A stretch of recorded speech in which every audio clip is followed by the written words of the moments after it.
So today is our travel day. I'm so excited. You know, it's become our home. Haven't even been on the road very long, just a couple hours. It's coming apart. It's not good. And it broke as soon as we hit the road again. Since we've been in Mississippi, the humidity is crazy. It's been really super hot. Today we wake up, it's a travel day and it's a beautiful day. I think it's like 60 degrees or less, but the wind is pretty chilly. So anyway, I'm excited that we're gonna finally get out of here. One of the jobs that I do is I clean out the back of the truck on our drive days.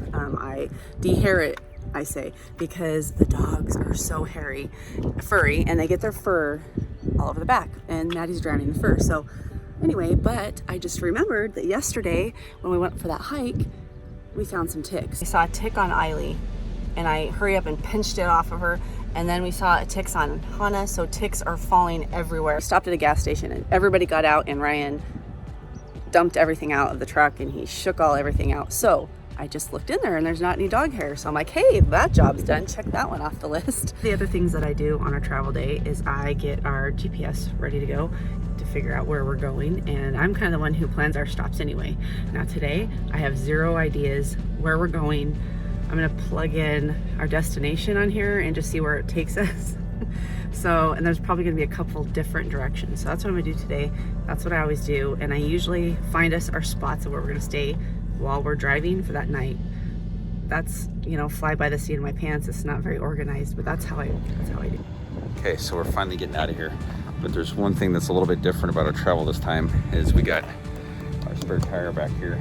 And I don't like to carry things to the bed, but it seems like our bed's getting a little piled. But we are back on our way back to Idaho, so I'm gonna clean this thing out. And then hopefully when we're back there, I can get a new hoist to hold that spare tire. These guys here couldn't get it in time. We're gonna keep an eye on this weld here as we hitch up. So this is where they did the weld here. We had a little bit of separation right here, so they just kind of pulled off this wall, reinforced this. So we're gonna just watch this, make sure that's not a problem. Other than that, we're ready to hitch up. First time hitching up in like 4 weeks. I'm so excited. We'll see how this goes.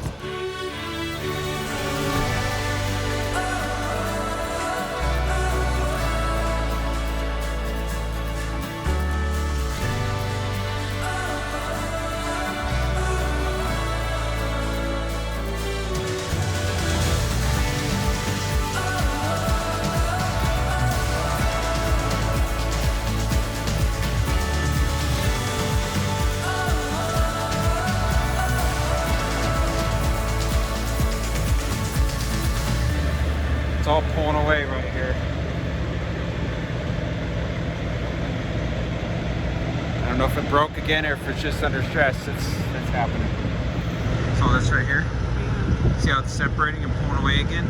Was this all the way up before?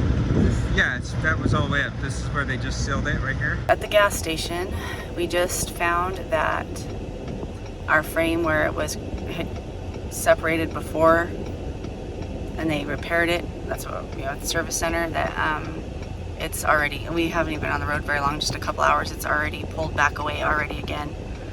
And so then we noticed that our Furrion it showed no signal. So Ryan, before we got on the freeway, he just pulled over to go check.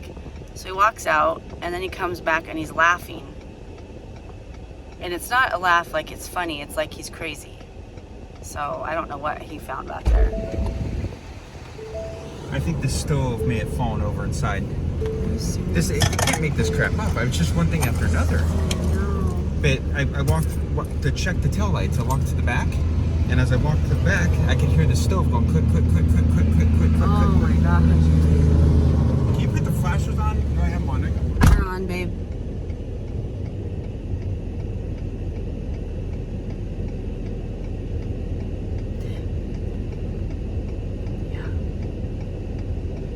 Yeah, so I can hear it already.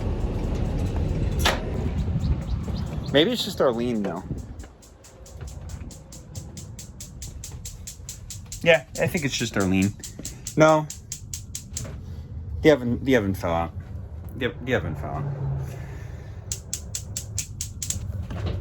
Yeah, the oven fell out of its place. We pulled over to a gas station to get gas. The pump was running kind of slow, so we decided to kind of abort that mission, and we pulled up. And so we're driving, and Anyway, here's where we're at. So it looks like the welds have either broke or I don't know what's going on here. Everything's coming apart again right here. I don't know. You can see it's kind of bulging right here, and then it's coming apart. So this is what it looked like when we initially went over here to the service center, because it was separated like this. So I'm not sure what's going on there. This looks way worse than it ever has, and there's like a bulge in this wall. I'm not sure if you can see that. So the whole reason why we pulled over here is not for that, because I already looked at that at the gas station. We pulled over here because the rear Fury on camera wasn't working, and so I was nervous that we lost our 7-pin.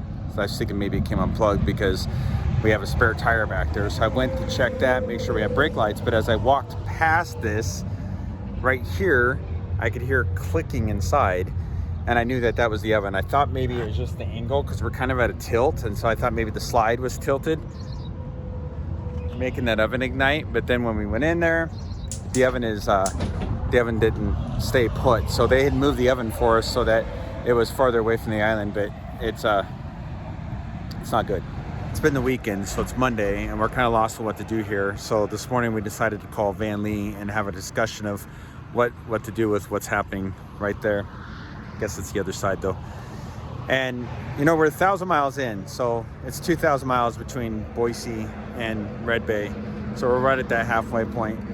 And really the only resolution is that we could try to have somebody in Idaho fix it, or we can go back to Redbay. And the problem with going back to Redbay is they just fixed it and it didn't work. So we're having a problem there, but we're not really sure what the folks in Idaho could do for us. So with it being 1,000 miles behind us, I don't know, we're not going to turn around and go back. I don't know, it's just really frustrating. That's kind of where we're at.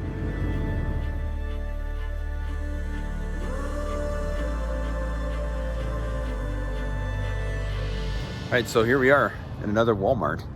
Man, yesterday was a huge drive day. We drove 510 miles. I don't know where we're at. We made it above Denver, that's for sure. A nice Walmart, huge parking lot. There's signs everywhere that says not to park overnight. But we called the store manager. We didn't see those signs before we got here. We called the store manager on our way here and asked if we could stay overnight. And he said yes, that it's fine. We'd be good for it. I was trying to see if there's a sign right here. There wasn't. So it's pretty. It's a big Walmart parking lot. There's even a lake over here, right? Getting a little more sad about our home though, because our home seems to be having more difficulties as we drive. That I don't know what we're gonna do about our slide issue. So those guys over at the Tiffin facility, they tried to repair that broken weld that's in that bedroom slide, and I mean, they pulled off that fiberglass, tried to repair it, but man, it broke as soon as we hit the road again. I don't know what else they can do about it. So we're in communication right now with the folks over at Vanleigh, trying to figure out what we can do to resolve that. It feels like it's getting worse the more we drive, and I think that the thing that hurts right now for us is that we parked this out here in these parking lots, and you know, you kind of go into a Walmart and you come out and you see, you know, this beast here hooked up to that thing there, and it's, you know, it's become our home. It's our place. It's what's taken us to some adventure, mostly service centers. But you know, it's sad because we wanted a lot more off it, and I don't know. It's becoming a thing of, I don't know. I don't even know how to express that. Okay, so I emailed the folks over at Vanleigh to figure out why this oven was teetering kind of back and forth on its feet. So we look, the bolts in its front feet were screwed in. It was screwed into the back. I couldn't figure out what was happening. What I didn't think about is that there's screws coming in from the side cabinets here into the oven. And when the technician the goal was he was gonna move the oven back by a couple inches to get away from our island. So they actually pulled out our backsplash, cut our backsplash down. You can see that this used to kind of go down to hide that wall, but it's cut down now. But he didn't end up moving the oven at all. So it's all in the same bolts. He just forgot to put these screws back in. So that was causing the oven to teeter, and it was hitting the island, which would then making it ignite. It caused some damage on the island, so we have some rub marks on our sink. I don't know what we're gonna do about that. It's grooved into our sink at this point. And I don't know if it's in the oven too. Yeah, there's minor marks in the oven, but another day in the RV life, I guess, huh? Just needed some screws in the cabinet.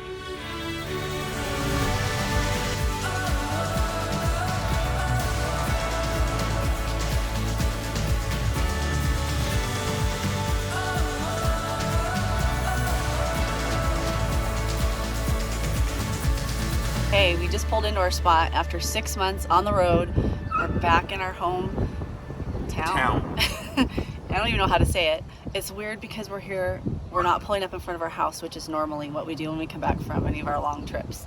So that is going to be weird, and it hasn't hit me yet because we haven't driven to those places, right? This is our first spot. We haven't even hitched. We just backed in. We just got to the spot. So yeah, and we're gonna be here a week. So we have a lot to accomplish in a week. And then we're gonna hit the road again and go up north. I think that's it. All right. See you next time. We'll see ya. Don't give up. We won't ever give